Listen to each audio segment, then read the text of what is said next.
When I walked into the living room and saw my $4,000 work laptop missing, I assumed I'd been robbed. Turns out I had. By my own dad. "It's not a big deal," he said, waving me off. "You work too much anyway. It's Christmas. Loosen up." I blinked. "You what?" "I sold it. Got a good price too." "And where's the money?" He nodded at the smug idiot sitting on our couch, my sister's boyfriend, Liam, a guy who hadn't worked a full-time job in 3 years. He was holding up a new PlayStation 5 and a gold bracelet like he won a sweepstakes. "Wanted to make him feel like family," Dad said. "He's going through a rough patch." I laughed. "What? Hello. That was my work system. My contracts, my client backups." "You should be thankful," he snapped. "I probably saved you $1,000 in electricity bills." "Take a breath." I turned to Mom. She didn't flinch. "Maybe this is your chance to stop being selfish. Sacrifice a little. Like a good child. Your sister needs help more than you do." She said it like I wasn't even in the room. I stared at the spot where my laptop used to sit. Then I walked out the door. Not in defeat. In strategy. Because I wasn't just going to get my laptop back. I was going to make them earn what they took. I didn't scream. Didn't argue. Didn't even text my so-called parents for the next 2 days. Instead, I did what every undervalued good child learns to do. I observed. First stop, my cloud backup. Thank God I had enabled autosync. I was able to salvage most of my data, including contract drafts, legal docs, tax filings, and something else. Something they didn't know I had. Purchase history. See, that laptop wasn't just expensive. It was tied to my LLC. The one I formed 2 years ago when I started building automation systems for e-commerce warehouses. I'd bought that system under business credit, not personal. Which meant what my dad did wasn't just petty. It was financial sabotage. The next day, I walked into the electronics store where he claimed to have sold it. The manager knew me by name. "Mason, man. I'm really sorry." He said, "You told him to pawn it." He handed me the transaction receipt. Dad had signed my name. Badly. And used my business ID to complete the sale. My blood went cold. I wasn't mad anymore. I was focused. Because now I had 2 things. Proof of identity theft. And a legit case for civil damages. But I wasn't going to file a lawsuit yet. I had a different plan. A better plan. And it started with Liam's new toys. Liam's new PS5 and gold bracelet were more than just overpriced gifts. They were leverage. So I played dumb. Congratulated him on his upgrade. Even complimented the bracelet, calling it clean. He smirked like a toddler who thinks he's smarter than the room. "Your dad hooked me up, man. It's all love." All love. He had no idea. While he was busy flexing on Instagram, I was in the background screenshotting every post, especially the one where he tagged my dad and captioned it, "Best Christmas plug ever." I filed it with my growing evidence folder. Then I made 2 quiet phone calls. First, my business attorney, Josh. Second, a friend at the local small claims division. The next morning, I walked into the electronics store again, not for the laptop, but to check one detail, the transaction code on Liam's PlayStation. Yep. My dad used my LLC card. He had officially spent company money without my permission, on a gift for someone not even family. Meaning? Tax fraud. Now it wasn't just civil damages. Now it was IRS reportable. That night, I printed every receipt, every screenshot, every statement, and sealed it in a manila envelope. Then I did something bold. I put that envelope on the dining table before dinner. And I sat there, smiling, waiting for them to notice. When they did, my dad's face drained of color. Mom asked, "What's this?" I said nothing, because what came next was going to hurt. My dad opened the envelope like it was a prank. His face twisted as he saw the receipts, the screenshots, the bank statement, and then the highlighted line showing my LLC being used to buy Liam's PS5. "What is this supposed to be?" he asked, trying to play dumb. I didn't flinch. "It's your confession." He laughed. "You're joking." "No," I said quietly. "That's a compiled report of theft, identity misuse, and unauthorized use of company funds. The legal term is embezzlement. I sent a copy to my lawyer this morning. And a second one to the IRS fraud unit." The room fell silent. Even my sister's freeloading boyfriend stopped mid-bite. Mom's voice cracked. "You wouldn't do that, to family?" "You already did," I said, nodding at my empty laptop spot. "This isn't revenge. It's restitution."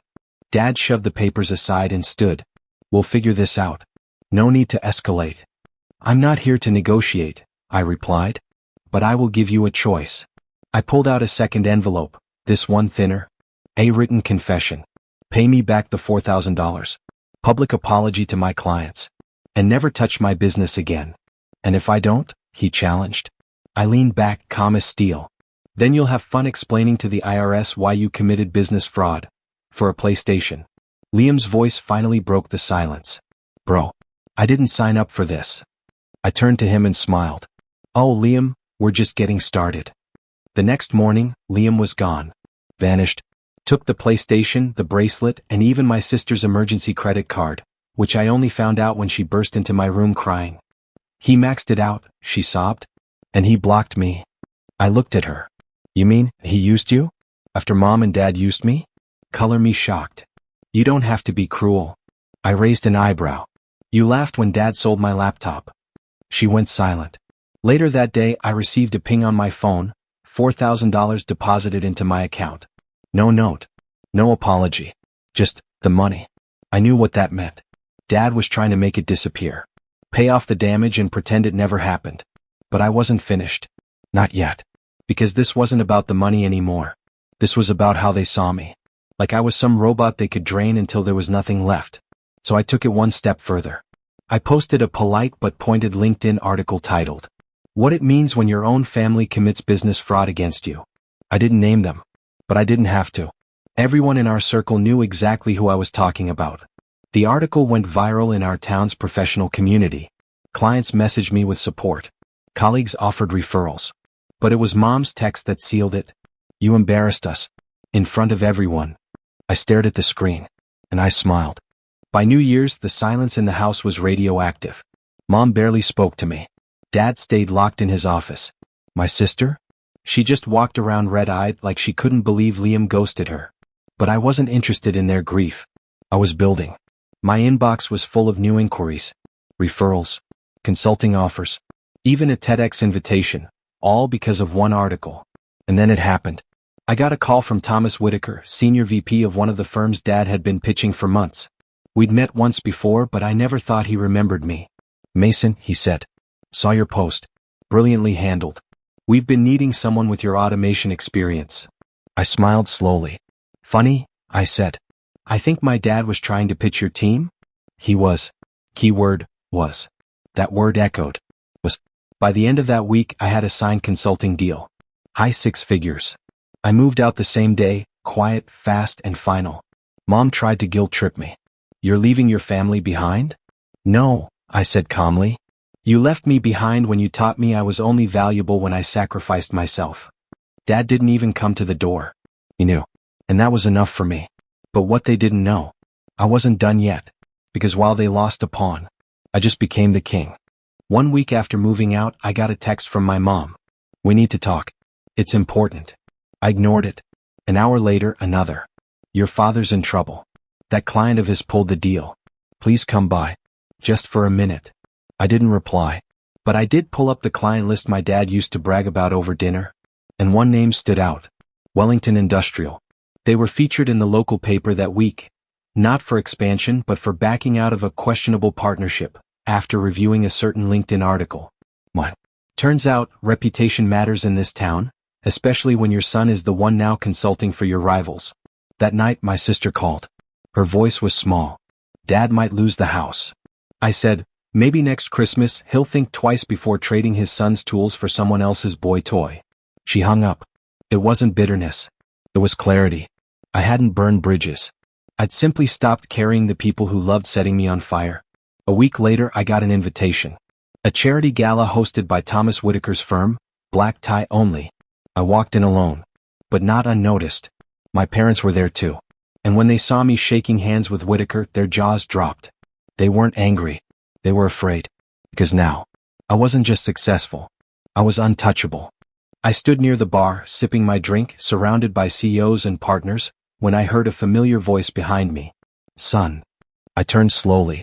My father looked older. Deflated. Like the weight of everything had finally settled on him. My mother clutched his arm, her expression softer than I remembered. We wanted to say congratulations, she offered, as if we hadn't just spent a year at war. I nodded, tight-lipped. Thanks. Dad glanced around. You're really making something of yourself. I always was, I said. You just couldn't see it without a price tag attached. He opened his mouth, then closed it. Mom tried again. Maybe we could start over. Dinner sometime? I smiled, not cruelly, just honestly. Dinner sounds great, I said. But not at your place. Her brows furrowed. Why not?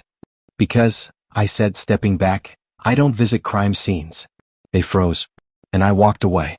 That night I returned to my apartment. Quiet, clean, mine. I booted up my new laptop. Fully paid, high-end, faster than anything Dad ever bought. I logged into my banking app. 6 figures in savings, pending contracts, and a waiting list of clients. But more than that, peace. Not silence. Not bitterness. Just peace. They taught me I was disposable. So I showed them what happens when the disposable one starts building in silence. Not to prove a point, but to build a life where no one else gets to hold the keys.